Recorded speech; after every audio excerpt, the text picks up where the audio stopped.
Class 11th physics chapter 5 topic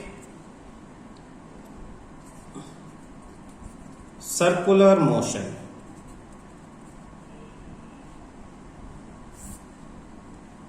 circular motion का देखना बेटा, कोई ऑब्जेक्ट जब सर्कुलर पाथ पे मूव करती है तो उसके लिए ना एक फोर्स की जरूरत पड़ती है। कोई भी ऑब्जेक्ट जब सर्कुलर पाथ पे रिवॉल्व करेगी तो एक फोर्स की जो जरूरत पड़ेगी, एक्सेलरेटिंग फोर्स हम उसे कहेंगे।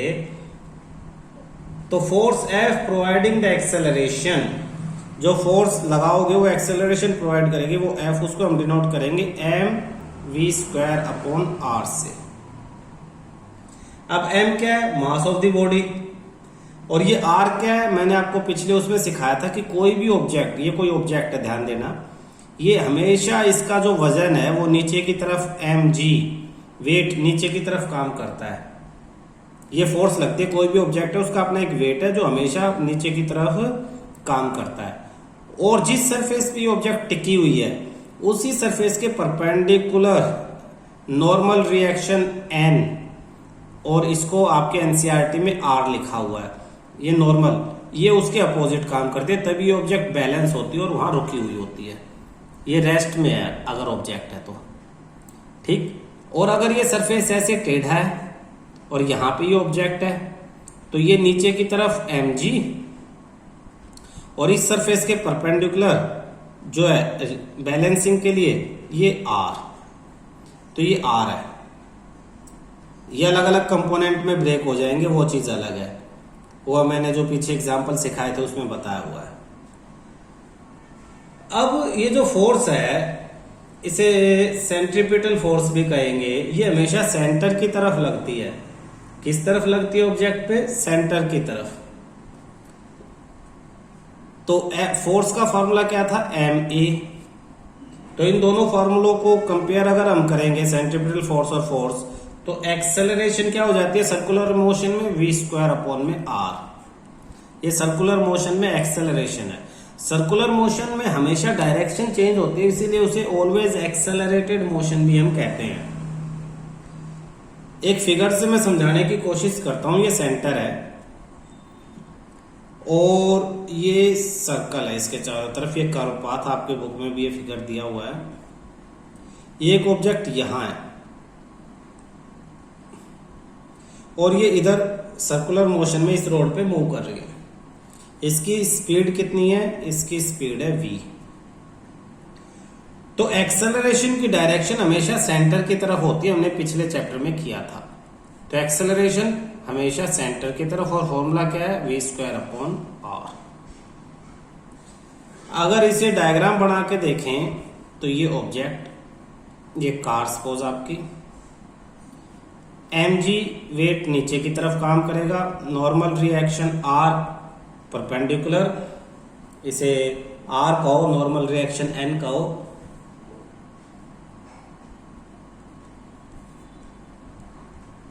परपेंडिकुलर काम करेगी। और ये फ्रिक्शन फोर्स हमेशा सेंटर की तरफ, F मतलब फ्रिक्शन फोर्स।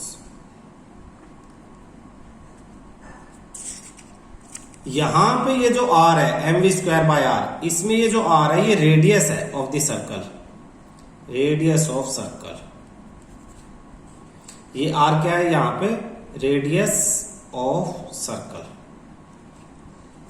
ये r रेडियस, ये सर्कल की रेडियस उस सर्कुलर पाथ की। अब आपके पास टॉपिक आता है motion of A car on level road. Level, जब आपका रोड जो है बिल्कुल लेवल है, एक तरफ से आपने जब देखा होगा कर्व, पहाड़ों पे गए हो कहीं भी कर्व है तो जहां सर्कल है ये साइड जो है ये डाउन होती है नीचे की तरफ, और ये साइड थोड़ी सी आप ऊपर उठी हुई होती है सड़क की, ये ऊपर उठी होती है, ये नीचे, ताकि आराम से गाड़ी चल सके। अब हम यही पढ़ेंगे कि ऐसा रोड में क्यों होता है ऊपर नीचे, बैंक रोड हम उसे कहते हैं। तो एक तो लेवल रोड, जब ये दोनों साइड इक्वल होंगी, कोई ऊपर कोई नीचे नहीं होगी, तो उसे हम कहेंगे लेवल रोड। तो कहेंगे, हम उसे पढ़ेंगे motion of A car on level road. इसमें एक कार पे 3 फोर्स काम करेंगी, यही वाला सीन है ये लेवल रोड पे। इसमें 3 फोर्स काम करती हैं। पहली तो है weight of the car, weight of the car का वेट, जिसको हम कहेंगे mg। और दूसरा जो फोर्स काम करेगा वो नॉर्मल रिएक्शन है, नॉर्मल रिएक्शन n। और तीसरा जो फोर्स काम करेगा वो फ्रिक्शनल फोर्स है, फ्रिक्शनल फोर्स F। ये 3 फोर्स काम करेंगे। देखो यहां पे mg नीचे की तरफ, नॉर्मल रिएक्शन n परपेंडिकुलर ऊपर, जिसे कई बुकों में r से डिनोट कर रखा होगा, लेकिन यहां r से रेडियस को डिनोट किया हुआ, ये ध्यान रखना, दोनों में कंफ्यूज मत होना। और फ्रिक्शन फोर्स हमेशा सेंटर की तरफ, friction force always toward the centre, centre की तरफ फ्रिक्शन फोर्स लगता है। एक्सेलरेशन भी सेंटर की तरफ ही लगती है। तो 3 फोर्स काम करती हैं। आप देखोगे वर्टिकल डायरेक्शन, पिछले टॉपिक में मैंने पढ़ाया था, जब ऑब्जेक्ट रेस्ट पे है, अब ये कार मूव तो कर रही है लेकिन वर्टिकली रेस्ट पे है, ऊपर नीचे मूव नहीं कर रही है। ये नहीं है कि जमीन से ऊपर उड़ गई, जमीन में घुस गई, तो वर्टिकल डायरेक्शन में वो कोई मोशन नहीं है। तो as there is no acceleration in vertical direction, vertical direction में कोई एक्सेलरेशन नहीं है, तो वर्टिकल डायरेक्शन में जितने फोर्स हैं उन सब का सम 0, दोनों की डायरेक्शन अपोजिट है, तो n minus mg equal to 0, therefore n equal to mg, n और mg इक्वल है। ये दोनों फोर्स इक्वल और अपोजिट हो गए, क्योंकि ना तो ये ऊपर जा रही है ना नीचे। अगर ऊपर जाती तो ये ज्यादा होता, नीचे जाती तो ये ज्यादा होता, ये ना नीचे ना ऊपर, तो n इक्वल टू mg, ठीक है ना। लेकिन सेंट्रीपिटल फोर्स जो है, जो सेंटर की तरफ है, उसको कौन दे रहा है? फ्रिक्शनल फोर्स की वजह से सेंट्रीपिटल फोर्स लग रही है। सेंट्रीपिटल फोर्स हमेशा सर्कुलर मोशन के लिए सेंट्रीपिटल फोर्स की जरूरत पड़ती है,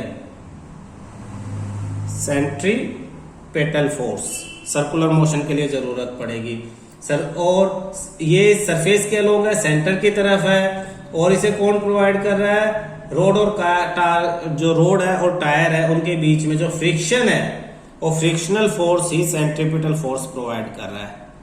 फ्रिक्शनल फोर्स किसके बीच में? रोड और टायर के बीच में जो फ्रिक्शनल फोर्स है वो सेंट्रीपिटल फोर्स आपको प्रोवाइड करता है, जिसकी वजह से आपकी गाड़ी मुड़ जाती है, मुड़ सकती है। अब आपने साइकिल, स्कूटी कुछ भी चलाई है, आप सोचो कि आप गली के कोने पे उसे टर्न करना चाहते हो, लेकिन फ्रिक्शन नहीं है। पिक्चर्स में देखते होगे कि अगर फ्रिक्शन नहीं होता, ऑयल गिर जाता है, गीला होता है, फ्रिक्शन नहीं होता तो मुड़ नहीं सकते आप, आपके स्लिप कर जाएगी गाड़ी, बाइक, साइकिल, और आप सीधे जाके टकरा जाओगे किसी चीज से। तो अगर फ्रिक्शन होगा तभी आपकी कार, साइकिल, मोटरसाइकिल जो है वो सर्कुलर मोड पे टर्न ले सकेंगी, वो इस तरह से टर्न कर सकेंगी। कब? अगर फ्रिक्शन होगा तो। अगर टायर घिसे हुए हैं, रोड चिकना हो गया है बिल्कुल, किसी भी वजह से ऑयल गिरा हुआ है, तो आप जब यहां से ऐसे जा रहे हो, फ्रिक्शन 0 है, तो आपकी गाड़ी ऐसे सीधी चली जाएगी। आप टायर मोड़ोगे, स्टेयरिंग मोड़ोगे, तब भी वो मुड़ेगी नहीं, स्लिप करके सीधी चली जाएगी। तो मुड़ने के लिए सर्कुलर मोड, इस पे क्या जरूरी है? फ्रिक्शन जरूरी है, ठीक है ना। लेकिन क्या है कि हमेशा फ्रिक्शन सही नहीं होता, सही नहीं इन द सेंस, कई बार किसी गाड़ी के टायर घिसे हुए हैं, हाईवे है और वहां पे आपको टर्न करना है, तो वहां पे एक्सीडेंट ज्यादा हो जाते हैं।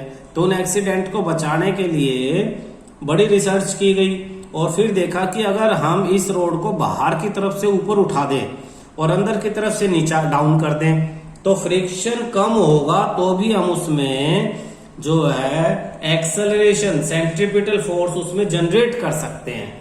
तो अब ये हम अगले टॉपिक में पढ़ेंगे कि किस तरह से बिना फ्रिक्शन के या कम फ्रिक्शन पे भी हम जो है वो उसमें सेंट्रीपिटल जो फोर्स है वो जनरेट कर पाएंगे। अच्छा, यहां भी जो हमने इस टॉपिक को किया, इसको पहले कंप्लीट करते हैं। फ्रिक्शन फोर्स प्रोवाइड करता है सेंट्रीपिटल किसको? फोर्स को।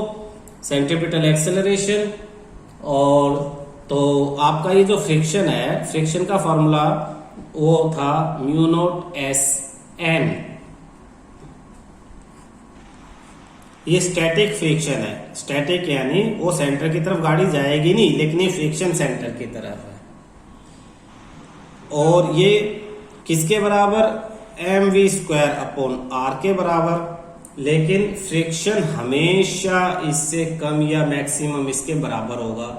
तो friction is always less than equal to mu not S N which is equal to M V square by R.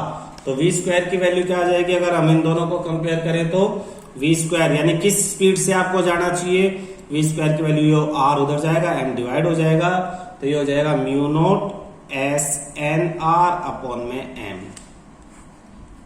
तो v वेलोसिटी कितनी हो जाएगी आपकी। अच्छा, अब ये किसके इक्वल है, mu not N R upon में एम। ये हो जाएगा आपके पास n का फॉर्मूला, n किसके बराबर था, ये देखो n ऊपर था, mg नीचे था, तो n और mg दोनों इक्वल थे। n की जगह अगर mg लगा दे तो mu naught mg r upon में m से m कैंसिल, तो आपका v स्क्वायर हो जाता है mu not S G are.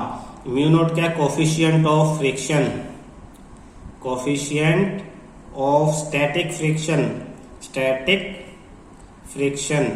जी क्या है, acceleration due to gravity, acceleration due to gravity. और आर क्या है, रेडियस ऑफ कर्व, जो कर्व है उसकी रेडियस है। तो वेलोसिटी इन पे डिपेंड हो जाएगी। तो मैक्सिमम आप किस स्पीड से गाड़ी चलाओगे कि आपकी गाड़ी टर्न कर जाए, स्लिप ना हो, mu not S G R. ये दोनों कांस्टेंट है, ये आपके टायर पे और रोड पे डिपेंड करता है, ये कांस्टेंट है, और ये आपके सर्कुलर टर्न पे डिपेंड करती है। तो आप मैक्सिमम इस स्पीड से अगर गाड़ी चलाओगे तो आपकी टर्न हो जाएगी, और अगर गलती से आप ओवर स्पीड पे हो तो आपकी गाड़ी टर्न हो नहीं पाएगी, वो स्लिप कर जाएगी और दूसरी तरफ जाके पलट जाएगी।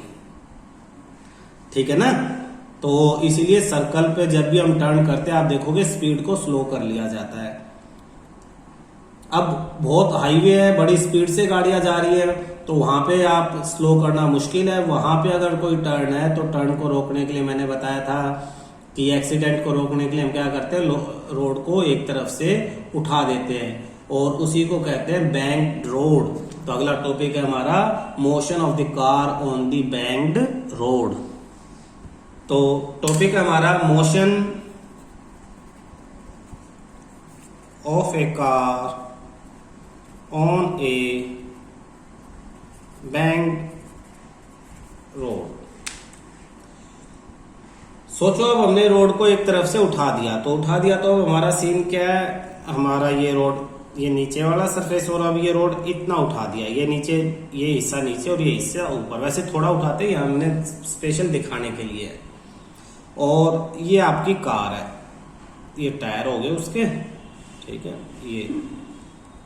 ये ऐसे ये कार हो गई। फिर सेंटर में उसका वेट है जो हमेशा किस तरफ काम करेगा, सेंटर का वेट हमेशा नीचे की तरफ काम करेगा, mg। और सरफेस के परपेंडिकुलर नॉर्मल रिएक्शन काम करेगी, तो नॉर्मल रिएक्शन n। अब ये जो आपका फोर्स है, ये फोर्स इस तरफ, इसके रॉड और टायर के बीच में, यानी इस तरफ काम करेगा, फ्रिक्शन फोर्स सेंटर की तरफ F। ठीक है। और एक्सेलरेशन जो है, एक्सेलरेशन सेंटर की तरफ जाएगा, सेंटर की तरफ, ये आपका acceleration a v square by r। अब देखना, अब हम इसका लाइन डायग्राम बनाते हैं। ये डायग्राम हटा के पॉइंट मान लेते हैं इस कार को, और फिर नया डायग्राम बनाएंगे हम। नए डायग्राम में क्या है, ये आपका ये लाइन है, इसे आपकी कार मान लिया। कार से नीचे की तरफ काम किया आपके mg ने, इधर काम किया परपेंडिकुलर n, और नीचे काम किया, नीचे की तरफ काम किया F, फ्रिक्शन फोर्स। ठीक है, तो ये F है, सपोज यहां तक ये F है, ये F फ्रिक्शन फोर्स इसे मत लिखो, दूर हो जाएगा। और ये सेंटर की तरफ ये आपका एक्सेलरेशन काम कर रहा है। अब आपके दो फोर्स जो है ना वो अलग डायरेक्शन में, कौन कौन से अलग डायरेक्शन में, एक F और एक N। इन्हें हमें हॉरिजॉन्टल और वर्टिकल डायरेक्शन में ब्रेक करना है। जैसे कि इन दोनों के बीच के एंगल को हम थीटा ले लें, क्योंकि ये एंगल थीटा है, ये थीटा तो ये वाला एंगल थीटा, ये और ये दोनों पैरेलल है तो अल्टरनेट इंटीरियर एंगल ये भी थीटा। तो F दो में कन्वर्ट हो जाएगा, थीटा की तरफ तो हो जाएगा F कोस थीटा और दूसरी तरफ हो जाएगा F साइन थीटा। हमने वेक्टर को ब्रेक करना सीखा है ना, एक टेढ़ा वेक्टर है तो उसे x और y एक्सिस पे, तो x एक्सिस पे F कोस थीटा, y पे F साइन थीटा। ऐसे ही n भी x और y एक्सिस पे नहीं है तो इसे यहाँ पे परपेंडिकुलर बना लेते हैं। ये थीटा है तो आपका ये भी थीटा होगा, क्यों? क्योंकि ये भी 90 और ये भी 90, तो ये थीटा तो ये और ये 90 और ये 90, ये कॉमन है तो ये दोनों एंगल थीटा है। ये भी अब n थीटा की तरफ तो ये हो जाएगा n कोस थीटा और इस तरफ थीटा के दूसरी तरफ हो जाएगा ये n साइन थीटा। इन्हें ब्रेक करना है। किस किस को ब्रेक करना है दोबारा समझ लो, F को ब्रेक करना है और N को ब्रेक करना है। F ऐसे था, F दोबारा ब्रेक करके दिखा रहा हूं, F इस तरफ था और इधर था थीटा, तो ये जो F है थीटा की तरफ हो जाएगा F कोस थीटा और नीचे की तरफ हो जाएगा F साइन थीटा। ऐसी N ऐसे टेढ़ा था और इधर था थीटा, तो ये जो N है ऊपर वर्टिकल हो जाएगा N कोस थीटा और ये हो जाएगा हॉरिजॉन्टल N साइन थीटा। ये इकट्ठे यहां पे ऐसे दिखा दिया हमने। अब ये जो गाड़ी है ना तो ऊपर नीचे जाती है ना आगे पीछे जाती है, तो रोड पे मूव कर रही है भाई, सेंटर की तरफ तो नहीं जाती ना, सेंटर से तो इक्वल डिस्टेंस बना के कर्व ले रही है ये, तो ना तो सेंटर की तरफ जाती है ना ही ये ऊपर नीचे जाती है। तो अब हम इसी फंडामेंटल बेसिक्स को यूज करेंगे। नीचे की तरफ इधर कौन से फोर्स है, देखो नीचे की तरफ वर्टिकल डायरेक्शन में mg और f साइन थीटा दोनों एक तरफ है और n कोस थीटा एक तरफ है, तो ऊपर के और नीचे के फोर्स इक्वल होंगे तभी तो ये ना तो ऊपर जा रही है ना नीचे जा रही है। तो हम लिखेंगे n cos theta is equal to mg plus f sine theta. तो फर्स्ट इक्वेशन देखना, n कोस थीटा ऊपर की तरफ इक्वल टू डायग्राम से n कोस थीटा और नीचे की तरफ क्या है, ये दोनों है तो इन दोनों को प्लस कर लो, mg plus f sine theta. ये एक इक्वेशन हो गई। अब इधर देखो, यहां f कोस थीटा और n साइन थीटा ये दोनों सेंटर की तरफ लग रहे हैं। f कोस थीटा और n सेंटर की तरफ दोनों ही, और सेंटर की तरफ हमारा कौन सा फोर्स लगता है, सेंट्रीपिटल फोर्स। और सेंट्रीपिटल फोर्स का क्या फॉर्मूला था, शुरू में हमने पढ़ा था mv²/r। तो ये दोनों मिला के सेंट्रीपिटल फोर्स प्रोवाइड कर रहे हैं। तो F सेकेंड इक्वेशन हो जाएगी हमारी F कोस थीटा प्लस में n sine theta equal to centripetal force यानी mv²/r। इन दोनों की वजह से ऑब्जेक्ट वो जो है आपकी कार टर्न कर पा रही है। तो ये सारा हमने कहां से देखा, इस डायग्राम से। डायग्राम कहां से आया, यहां से। इसको ब्रेक किया, वेक्टर को ब्रेक करना सीखा, उसको सीखा हुआ वही हमने इस पे अप्लाई कर दिया। और ऑब्जेक्ट जो है जब इक्विलिब्रियम पोजीशन में होते हैं तो फोर्स इक्वल हो जाते हैं, तो ऊपर नीचे इक्विलिब्रियम में वर्टिकल तो ऊपर और नीचे वाले फोर्स इक्वल हो गए। इधर जो भी फोर्स लग रहा है वो सेंट्रीपिटल फोर्स की तरह बिहेव करेगा, इसलिए F cos theta plus n sine theta is equal to mv²/r। ये दो इक्वेशन आपके पास होगी, ठीक है। अब मैक्सिमम वेलोसिटी के लिए ये जो सेंट्रीपिटल फोर्स है F वो less than equal to mu not SN होना चाहिए, बट फॉर मैक्सिमम वेलोसिटी अगर वेलोसिटी आपको मैक्सिमम देखनी है कि कितनी वेलोसिटी मैक्सिमम आप गाड़ी चला सकते हो कि आपकी पलटे ना, तो आपका जो F है वो इक्वल हो जाएगा म्यू नॉट n के। F म्यू नॉट n के इक्वल हो जाएगा, ठीक है। अब ये जो F म्यू नॉट n है ये F की वैल्यू में डाल दो। कहां का डाल दो F की वैल्यू में, एक यहां डाल दो और एक यहां डाल दो। जब यहां इसे डाल दोगे, ये थर्ड इक्वेशन मान लो, तो पुट थ्री इन फर्स्ट में डाल दो।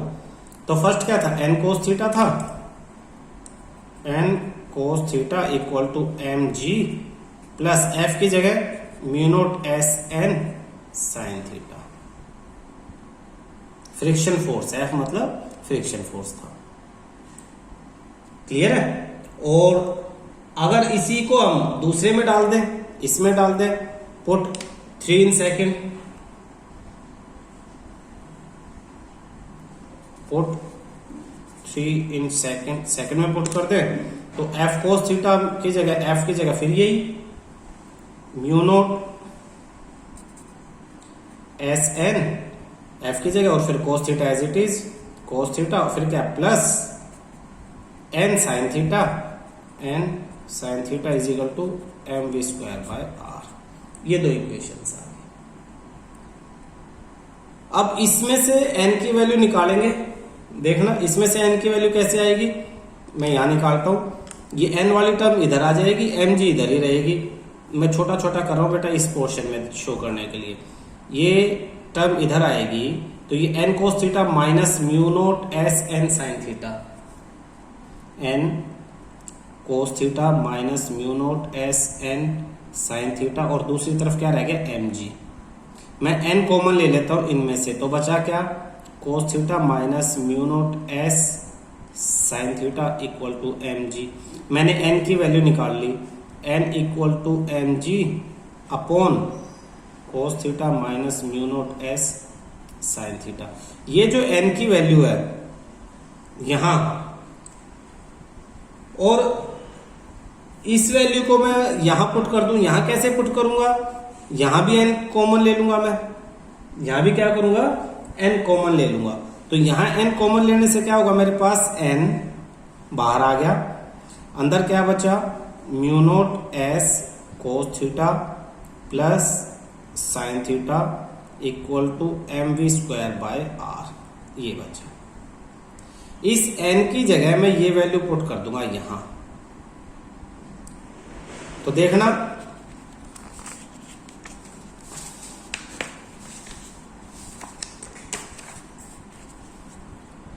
ये जो n था, ये n, इसकी जगह मैं ये वैल्यू लिखूंगा M G upon cos theta minus mu note S sine theta multiply bracket में है mu note S cos theta plus sine theta equal to M V square by R. आप देखोगे आर एम से तो ये M cancel हो गया, are उधर जाके मल्टीप्लाई हो गया, तो आर इंटू ये जी, और ब्रैकेट में ऊपर ये था mu note S cos theta plus sine theta, और अपॉन में ये था cos theta minus mu note S sine theta equal to.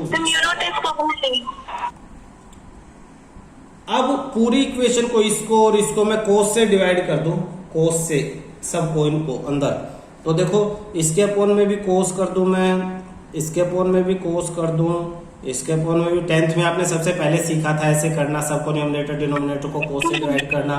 तो ये हो जाएगा आर जी ब्रैकेट कोस से cos cancel mu naught S plus tan theta, और अपॉन में 1 minus mu note S tan theta. ये किसके इक्वल है वी स्क्वायर। तो v क्या हो जाएगा इसका अंडर रूट, अंडर रूट मतलब पावर 1/2 लगा दो या रूट लगा दो, कुछ भी लगा लो। आप ऐसे भी लिख सकते हो r इंटू जी bracket mu note S plus ten theta upon 1 minus mu note S ten theta, ऐसे लिख लो। और आप v मैक्सिमम वेलोसिटी, यहाँ भी मैक्सिमम, यहाँ भी मैक्सिमम वेलोसिटी के लिए ये फॉर्मूला, मिनिमम में तो लेस देन इक्वल टू आ जाएगा। तो आप r इंटू जी bracket mu note S plus ten theta upon 1 minus mu note S ten theta की पावर 1/2। अब मैक्सिमम वैल्यू अगर वेलोसिटी की निकालनी है तो आप क्या करोगे, देखो दो चीजें हैं। मैक्सिमम पॉसिबल स्पीड अगर आपको निकालनी है, maximum possible speed of car on bank road is greater than that on the flat road. अगर फ्लैट रोड पे हमारी मैक्सिमम स्पीड कितनी थी मैं आपको दिखाता हूं। फ्लैट रोड पे थी आपकी mu not S G R, mu not ये रहा और जी ये रहा, आर ये रहा। तो ये वैल्यू जो है mu not plus tan theta, ये वैल्यू म्यू नॉट से ज्यादा है, ठीक है ना। ये वैल्यू किससे ज्यादा है? म्यू नॉट से ज्यादा है, पूरे के पावर 1/2 है। तो ये स्पीड ज्यादा है। Velocity maximum on banked road is greater than velocity maximum on flat road. Flat road से ज्यादा स्पीड से आप बैंक्ड रोड पे मुड़ सकते हो। अब मैक्सिमम वेलोसिटी की वैल्यू निकालनी है आपको। मैक्सिमम वैल्यू कितनी होगी? सपोज इफ अगर आपका फ्रिक्शन जीरो है, टायर बिल्कुल घिसे हुए है, रोड बहुत प्लेन हो गया, बारिश आ रही है, फ्रिक्शन जीरो, पानी से गीला हो गया, इफ म्यू नॉट फ्रिक्शन आपका जीरो हो जाए, कोफिशिएंट ऑफ फ्रिक्शन, तो यहां पे फ्लैट रोड पे तो मैक्सिमम स्पीड कितनी थी देखना। फ्लैट रोड पे वी मैक्सिमम आपकी थी mu not S G R. ये अगर जीरो हो जाएगा तो जीरो स्पीड, आपकी मैक्सिमम स्पीड जीरो हो जाएगी और आप अगर गाड़ी चलाओगे और फ्रिक्शन जीरो तो आपकी गाड़ी मुड़ ही नहीं पाएगी, स्लिप कर जाएगी। लेकिन यहां अगर फ्रिक्शन जीरो है तो V maximum equal to banked road पे आर इंटू जी, ये क्या हो गया? जीरो, ये जीरो, तो ये नीचे 1 ऊपर tan theta, R G ten theta की पावर 1/2। तो आप बैंक्ड रोड पे गीले सरफेस पे घिसे हुए टायर में बारिश के मौसम में भी आपकी गाड़ी एक पर्टिकुलर नॉर्मल स्पीड पे चल सकती है, बिना स्लिप किए, बिना गिरे, मुड़ सकती है गाड़ी, टर्न ले सकती है। इसलिए हाईवे पे या लंबे रोड्स पे या पहाड़ी इलाकों में बैंक्ड जो रोड होते हैं, मोड़, जहां भी मोड़ होंगे वहां पे अंदर की तरफ जो है, सेंटर की तरफ जहां मोड़ है, जिस तरफ मुड़ रहा है, अंदर की तरफ से वो नीचे और बाहर की तरफ से ऊपर होता है। कभी भी आप घूमने जाओ तो इस चीज पे ध्यान देना। अब कह रहा है कि अगर आप चाहते हो कि भाई आपके टायर कम से कम घिसे, फ्रिक्शन कम से कम लगे, तो आप इस स्पीड से जाओगे। और वो कह रहा है कि अगर आपको टायर घिसने की दिक्कत नहीं है, टायर आपके जितने मर्जी घिस जाए, लेकिन क्या है आप मैक्सिमम स्पीड पे जाना चाहते हो, तो फ्रिक्शन ज्यादा होगा। फ्रिक्शन ज्यादा होगा तो टेन थीटा की मैक्सिमम वैल्यू क्या है, वो रोड को किस हिसाब से बनाएंगे, तो टेन थीटा की मैक्सिमम वैल्यू होती है 1, जिसमें थीटा होता है 45 डिग्री। तो टेन थीटा की मैक्सिमम वैल्यू 1 लगा के और आप 1 - 1 0 45 डिग्री, और ये friction 1 - mu naught plus 1/1 - mu naught, और ये वैल्यू निकाल के आप उसके अकॉर्डिंग मूव कर सकते हो। क्लियर है? जब फ्रिक्शन जीरो होगा तो आपके टायर कम से कम घिसेंगे। एक क्वेश्चन आ जाता है कि find the maximum speed on banked road when your tyre got little wear and tear. आपके टायर कम से कम खराब हो, तो ये आपको यहां तक उसको डेराइव करना है, little wear and tear of the tyres. तो उसके लिए आपको फ्रिक्शन को क्या करना पड़ेगा? जीरो लेना पड़ेगा, क्योंकि फ्रिक्शन होगा तो टायर घिसेंगे। तो इसलिए आपको एक नॉर्मल स्पीड पे, इस स्पीड पे आपको गाड़ी बैंक्ड रोड पे रखनी होगी।